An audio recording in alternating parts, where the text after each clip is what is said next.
Hello students, welcome back to e-learning.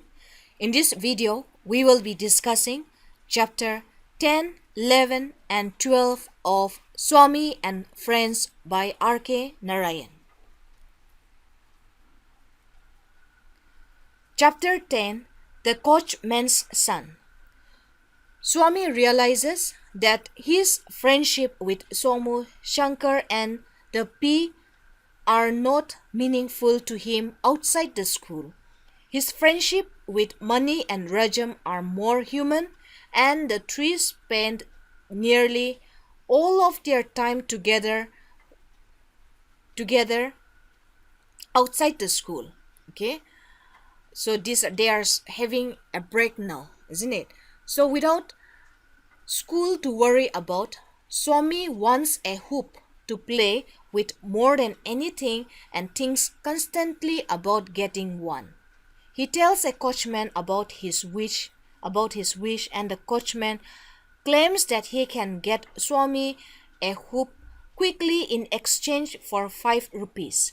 Swami can barely imagine having that much amount of money, but the coachman says that he has a way of converting copper coins into silver.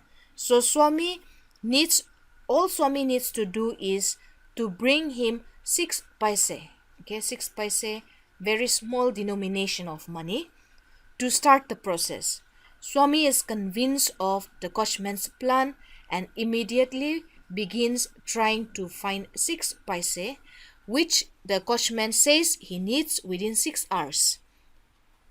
He asks his granny first, but she has no money to give, even though she wants to. Swami's mother and father also refuse his request. Unable to find any coins in his house, he remembers that Ebenezer claimed that God would help those who pray to him, and wonders if he might be able to perform magic. He gathers 6 pebbles and put them in a box with sand and prays over them. Okay, he prayed over them in the room where his family keeps images of gods and idols. He decided to wait for half an hour but only last 10 minutes before opening the box. He is at first enraged to find pebbles instead of coins, but then he becomes afraid that the gods will punish him for his anger and instead buries the box reverently. Swami departs for Mani's house and arrives to find a large, imposing man at the door who initially frightens him but turns out to be Mani's uncle. Swami asks Mani to lend him 6 paise, but Mani has no money and refuses to look through his uncle's possessions. 2 weeks later, Swami goes to Rajam and asks to borrow a policeman, saying that the coachman robbed him. Rajam suggested attacking the man, but Swami says that he is frightened to confront him. Swami then confesses to Rajam that he ended up giving the coachman 12 paise after being told that 6 was not enough. Finally, he mentions that the coachman's son makes faces and threatens him whenever he tries to go to the coachman's house. The next day, Swami and Mani go to the coachman's house. Rajam has made a plan for Mani to befriend and then kidnap the coachman's son, with Swami going along the point out the correct house. On the way, Swami gets frightened and tells the Mani that the coachman returned the money. But Mani doesn't believe him and insists on continuing with the plan. Swami points out the house and Mani decides at the last minute that Swami should come at the door with him. Outside the house, Mani hits Swami and yells at him until a crowd gathers, including the coachman's son. Mani tells the crowd that Swami is a stranger who has demanded money from him. And the coachman's son says that Swami should be sent to jail. Swami turns and confronts the son about his missing money. that coachman took, but Mani interrupts by offering the boy a toy top and promising him a bigger one if he lives with him. The boy agrees but then runs back into his house with the top. Mani knocks at the door until the coachman's neighbor violently drive Swami and Mani from the neighborhood, throwing rocks and chasing them with dogs. Chapter 11, In Father's Presence. Although many people view Swami's hometown of Malguri as intolerably hot in the summer, Swami, Mani, and Rajam enjoy going out together in the summer afternoons and barely notice the heat. They sit together just outside the town and discuss the ways that their plan with the coachman's son went wrong, with Mani admitting that he was wrong to give the boy the top so quickly. Swami complains that his neck still hurts where Mani attacked him, but Mani says that he only pretended to attack Swami. A young boy driving a cart pulled by a bull comes down the road towards the boys, and Rajam yells at him to stop the cart. The boy pleads that he has to leave, but Swami and his friends make him stay, saying that they are the government police and threatening to arrest him. They continue to harass the boy, whose name is Karupan, before finally writing him a fake pass and allowing him to pass. As the summer continues, Swami's father stays home on vacation from his job at the court. On his third day at home, Swami's father tells Swami that he cannot go out to meet Mani and Rajam, but instead he must study at home. Swami protests that he should not have to read when school is out, but his father disagrees and makes him sit down with his books. Asked to find a cloth to clean off his dusty books, Swami grabs a cloth from under his baby brother, causing his mother to scold him. His father sits with him while he attempts to solve a maths problem involving two men selling mangoes. Swami is unable to understand the problem and gets distracted thinking about the characters of the two men in the problem, frustrating his father, who calls him extraordinary idiot. Swami's father walks him through the problem step by step, and Swami bursts into tears when he finally gets the correct answer half an hour later. Later that evening, Swami's father feels sorry for making Swami study all the afternoon and invites Swami to join him at his club. Swami changes his clothes and gets in the car with his father. Swami is elated to go to the club and wish his friends could see him traveling in a car. When they arrived at the club, Swami happily watches his father play tennis. But his mood changes when he discovers that the coachman's son worked at the club as a ball boy. The boy sees Swami and turns to smile at him. Holding up a penknife, Swami is terrified and sticks close to his father as they leave the tennis court. Swami feels safe again when he is inside with his father in the card room, but it is dark outside by the time they leave the club and Swami becomes afraid again. He begins to imagine that the coachman's son has a gang waiting to attack him and almost tells his father about his fears. Before changing his mind and staying silent, Swami sits in the back of the car, feeling very far from his father and his father's friend in the front seat. He cannot relax until they pass through the gates of the club. Moving on here in Chapter 12, Broken Panes.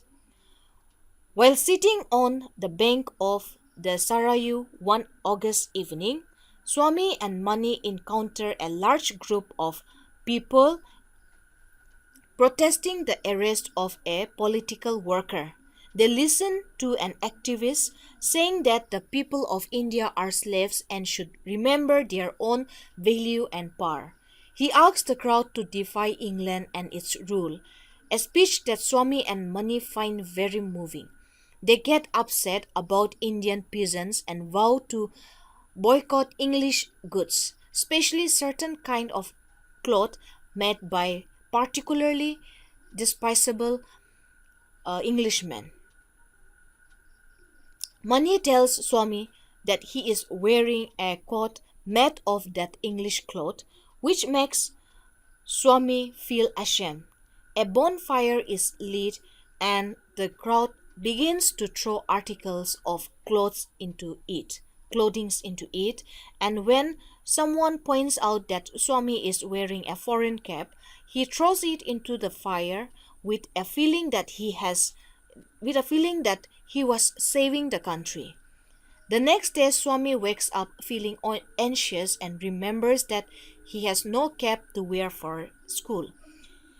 He leaves for school anyway and is happily surprised to find a crowd blocking the gate of the school.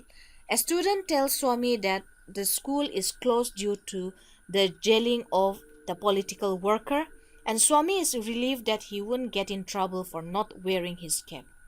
He sees the mission school headmaster and some of the teachers standing on the school veranda, calling for the students to go to their classes and threatening punishment. The self appointed leader of the crowd of students yelled that it is a day of mourning and should be observed in silence. However, other students are throwing rocks at the windows of the school. Swami joins in and he is excited to be able to break the ventilator in the mission school headmaster's room, finding the experience of being in the crowd thrilling. Someone rushes in the crowd and announces that classes are happening at the board high school, so the crowd, including Swami, moves to that school. A representative from the crowd asks the board school headmaster to close the school, but the headmaster refuses and threatens to call the police. The crowd angrily begins to vandalize the school, joined by many of its own students. Swami enthusiastically joins in the shouting and destruction, feeling happy at how much glass there is left to break. He even threatens the children in the school's infant standards and stamps on the cap of one small child. The crowd moves on to the square in the center of town where a large group of police is waiting. Swami realizes that Rajam's father is leading this menacing man, a fact which horrifies him. Swami watches as Rajam's father orders the crowd to disperse, and when it doesn't, orders the troops to charge. The policemen run into the crowd, pushing and beating everybody, and Swami begs them to leave him alone because he knows nothing. The policemen taunt Swami but let him run away. Swami plans to keep his experiences in the riot secret from his father. But upon arriving home, his father immediately begins talking about how Rajam's father is a butcher. When Swami finds himself agreeing with as he remembers his brutal behavior, Swami's father asks him if he was involved in the riot, in which many people were injured, and a few may have died. Swami realizes that he now has an excuse for losing his cap and tells his father that someone tore it off in the crowd because it was made of foreign material. His father tells him that it was made in India and he would never buy his son something made abroad.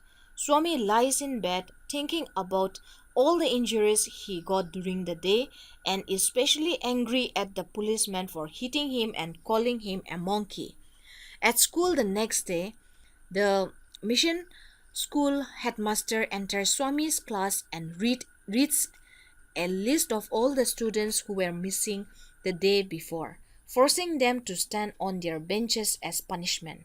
One by one, he asks them to explain why they weren't in school the previous day, with each giving a different excuse. The headmaster punishes each boy in turn, rejecting their excuses. Swami gets more and more nervous when the headmaster gets to him. He gives a confused, muddled answer using pieces of his experience at the recent protest. The headmaster hits Swami with his cane as punishment for not speaking clearly and says that he saw him breaking the ventilator in the his office. The headmaster hits Swami several more times until Swami grows desperate and runs out of the school, saying to the headmaster, "I don't care for your dirty school." And this is all for this video. The remaining chapters will be explained in the upcoming videos. Do continue to watch the videos which will be uploaded shortly. Thank you.